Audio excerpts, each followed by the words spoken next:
I'm Sam Clifford. I am a quality assurance tester at Zengenti. A couple things I test for, accessibility standards, working across devices, and working across various browsers as well. Yeah, the reason I'm giving this talk is to spread awareness of quality, really. The tools I'll be discussing are easy to use for developers and non-developers alike. So all the stuff I'm talking about, everyone can use and should use, essentially. So yeah, it's for everyone from project leads to back-end developers. All stakeholders can make for a smooth project. So yeah, I'll be suggesting stuff which really works, be avoiding fluff. Killed him. But if you have any questions about any of the stuff I'm going to be rambling through, don't hesitate to grab me afterwards, because there's going to be a lot of stuff. Here is a long list.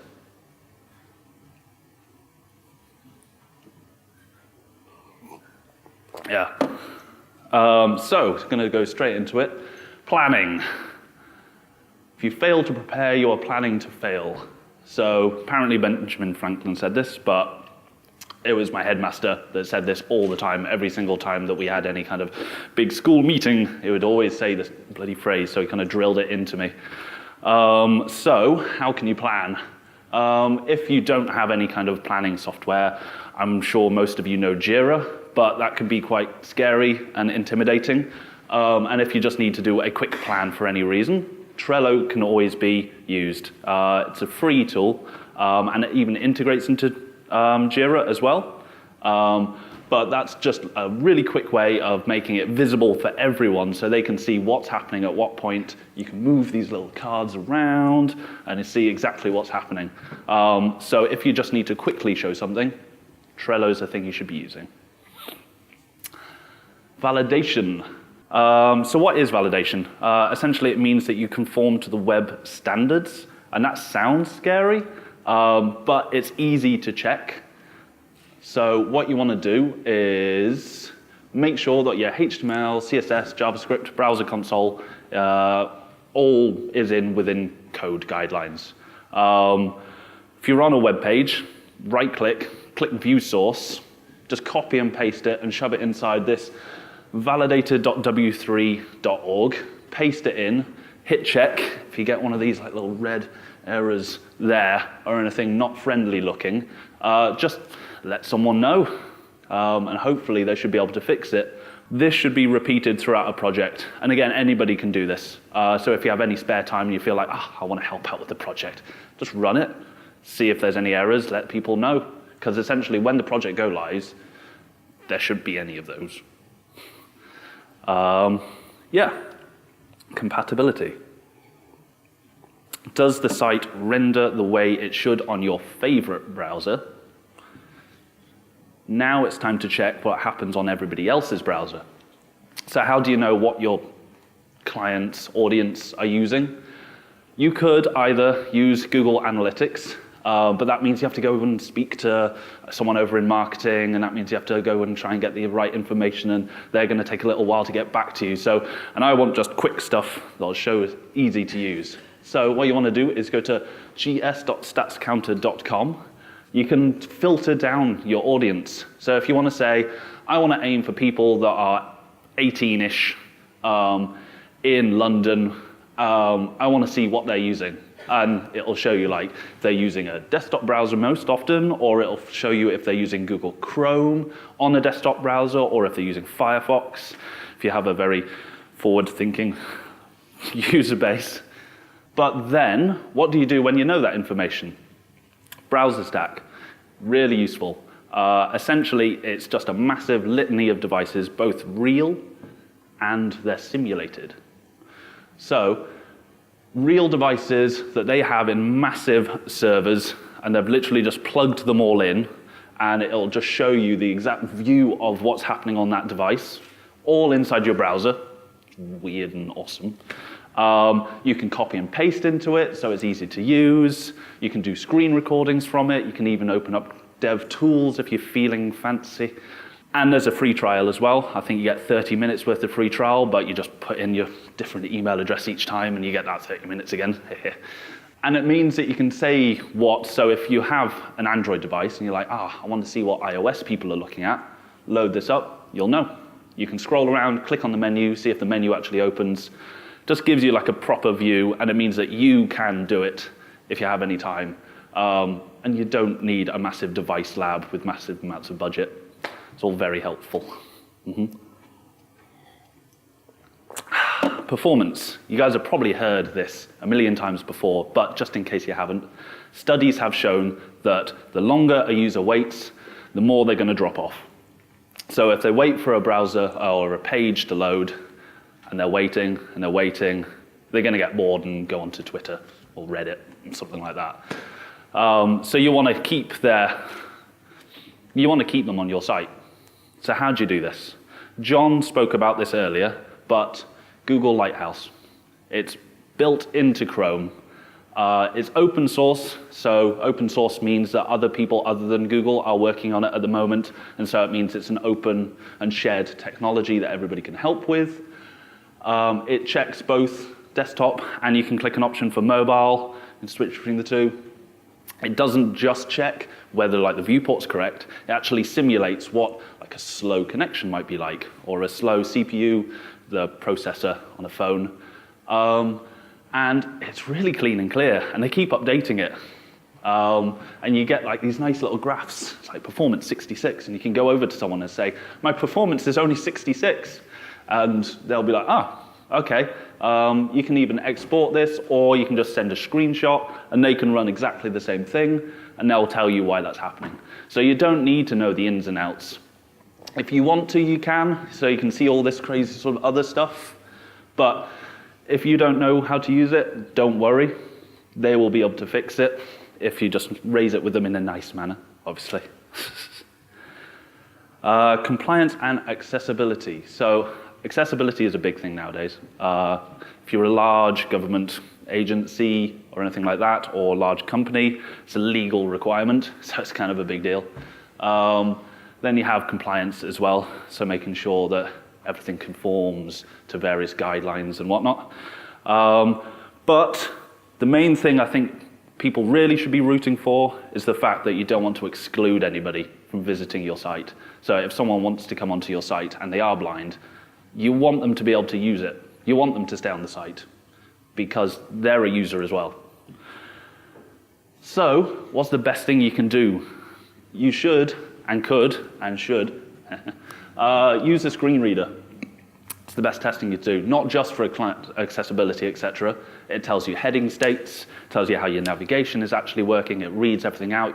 You can even close your eyes whilst using it, so have a nap. And it is easy. Just try it out. Don't be scared. There's a million different articles online telling you how to use each one, but which one should you be using? I made a slide for that. So, if you're on desktop and you have a Mac OS, you want to use VoiceOver. It's built into the operating system. If you've got it set up, you literally just press Command F5, and bam, it just comes up. What I do normally then is I'll just click within the browser and just start pressing the right button, and it'll just read everything, and just keep pressing the right button until you get to the footer. If you want to try and click on something, it'll even tell you that you need to press Command and space. It tells you everything that you need to know. On Windows, they now have one that's built in as well. It's called Narrator. Or in the past, I've used one called NV Access. It's a free one, actually developed by a blind guy and another visually disabled guy over in Australia. But that is open source now, and millions of people use it. People may have also heard about sort of Dragon Naturally Speaking and various other tools like that, but that costs like hundreds of pounds, and I doubt you're going to get that on your laptop unless you really need it. But these tools, literally all you're doing is just browsing through a website. You're not doing anything crazy. So all you want to hear is just what is happening on the website. SEO, search engine optimization. I was told this one not many people might know about, but I'm confident you all know what search engine optimization is, right? But I'm going to say it anyway. Is the process of making your site as desirable as possible to search engines like Google. So essentially, Google wants to come along, they read your web page, Are you making it easy to read your web page? That's the bare bones of it. So the good news is you've been using those other tools, and especially when using a screen reader, various other tools, you've been already doing a lot of the SEO stuff. You've been checking for headings. You've been checking that images have alt tags. This stuff is mostly already done because you've been compliant and followed the rules. So now what you want to do is focus on the actual content that you're providing. So you can do this. There's a nice website that I use called moz.com. Again, this comes with a free tool, 14-day trial. They have two different tools that you want to use. So there's the crawl tool, which runs through any pages that you provide it, and it'll tell you any common SEO issues. Hopefully, if you've done the other stuff that we've talked about, there should be anything. There should be no problems. Also, they have a nice optimized tool. So this will help you with the content. So what you want to add in is just like various keywords that you're aiming for, and then it'll just read the content that you have if it's accessible to the screen reader. And it will tell you whether you're using the right keyword enough and if you can be more edgy. Yeah, it's handy, and it reads it as if it was Google or whatever other search engines there are out there. That's the joke John used. Backup. So anything could and can and will happen because that's life. Servers don't last forever and hard drives do fail. Be sure that all your good work doesn't disappear. This is the plug. If you're on Contented Cloud, you are covered. Yay! But what you do want to do is save your local assets. So anything that you have locally on your machine. People are more and more using sort of Google Docs and whatnot nowadays, so everything's saved up on the cloud, so that's nice. But it's the stuff that you have locally, like your images and whatnot. Make sure you back it up. So if you do happen to drop a beer on your laptop whilst you're trying to do work, it's still backed up. But the main thing you also want to do is you want to test actually getting that stuff back.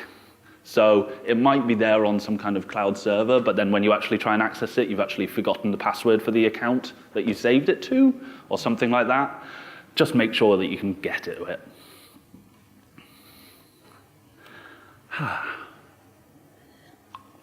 Extra nice stuff. So let's add a bit more polish, shiny stuff. Stuff that not everyone appreciates, but when they do see it, they'll be like, that's nice, I like that. So, shing, fav icons and app icons. So what is a fav icon? It's the little icon that you get in the top of your browser bar. It's really, really helpful. So when you have a million browser tabs open, people will be able to see exactly what your site is, and they can keep up with your branding. App icons, so if they save your site to the homepage on their phone, or a lot of browsers nowadays use the app icon when they're doing like a large icon, and it just helps you stand out. So when people want to come back to your site, they'll be like, oh yeah, it's that one.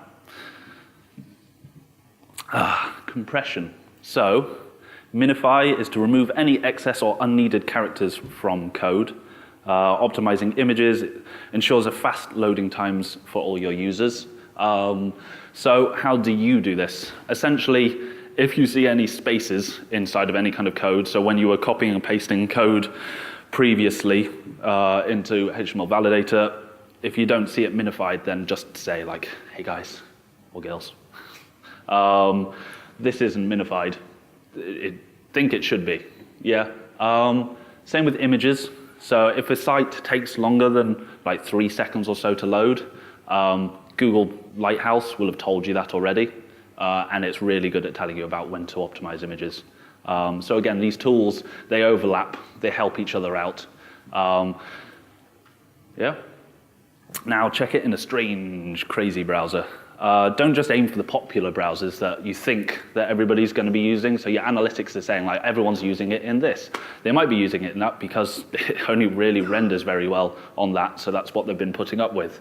Try it out on some other browsers. So Samsung Internet is installed on Samsung devices. And it's quite rare that people really sort of check for it because they'll be like, oh, everyone just uses Chrome. Try it out. See what happens. Does the menu still open when you're on this? Yeah? Custom error pages. So friendly and useful error page, 404 error pages, 503s. Just whenever anybody gets to a dead end, make sure it helps them out. So this is the kind of stuff that you want to check before you're going live. You want to make sure that when people get to this dead end, there might be a search there for them, any kind of navigation links that they might need, or you could do some like funky code that you can tell from the URL string. There's loads of different ways of making custom error pages nice to use. Secure. So ensure that HTTPS is enabled. This is a big thing, especially for SEO nowadays, if you want to be able to rank, and it's going to get worse and worse and worse over time because all the browsers are making sure that if you're not using a secure browsing experience, they're going to either warn you or they're going to make sure your users don't visit your site. So, easiest way to do this is to literally just open up the site. In the top left-hand side, right next to the URL, there's either a padlock that's happy and nice and green, or it's sad, big red thing, and it's telling you that it's insecure. If it says it's insecure, let someone know. Resolve that. That's a really bad thing, and especially before going live, you don't want any of that happening. Print style sheets. So it's surprising how often people want to be able to print off pages nowadays. If you have a course page and some student wants to be able to show that course page to their elderly aunt, they can just print off the whole page for them, hand it to them, and they can read that page. But if that page also comes with several pages of navigation on there as well, that's not very useful.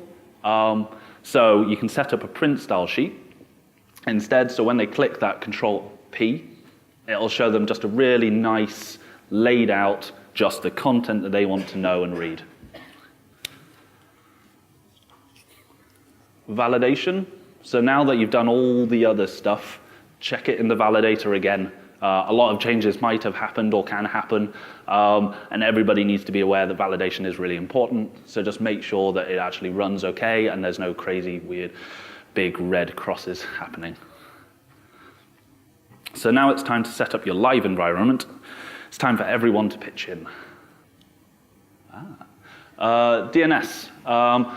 Most of you shouldn't be too worried about what DNS is, but essentially, instead of everybody calling up a phone number, which is like an IP address and lots of digits, and that's how you get to a site, you can just use what's called a domain name service. So instead, you just type in google.com, and it takes you to the website. It's much more friendly and useful to use, but any changes that you make to DNS, it can take up to 24 hours. So if you're saying like, oh, can we change the name of the site, or can we add in a subdomain or something like that? It's going to take a little while, so make sure you plan well ahead in advance before you do such things. So, again, what can you all take away from this? The majority of the tools I've shown are easy for developers and non-developers alike. Like, they're super handy and useful, and they're created by companies that want you to use them. So they've made them friendly and user experience-y. So, yeah, give them a go. There's lots of different tools that I've talked about, so if you want to talk to me about any of them afterwards, feel free. But here's the stuff that we just talked about.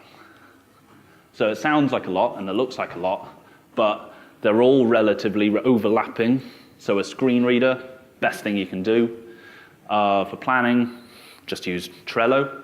Validation, just pop it inside the validator. Compatibility, try it out on various mobile phones. You don't have to use Browser Stack if you don't want to. You could just try using it on your phone and walk around and see if the site looks okay. Performance, Lighthouse is the best thing you can use, and again, that gives you lots of other useful tools as well within the same product. For accessibility, a good screen reader. For SEO, try moz.com. It's really useful. For backup, just make sure that you can get the stuff on your local machine whenever you can. There's lots of extra nice stuff, but most of it's covered in the other stuff previously. And that should be you ready for going live. The end.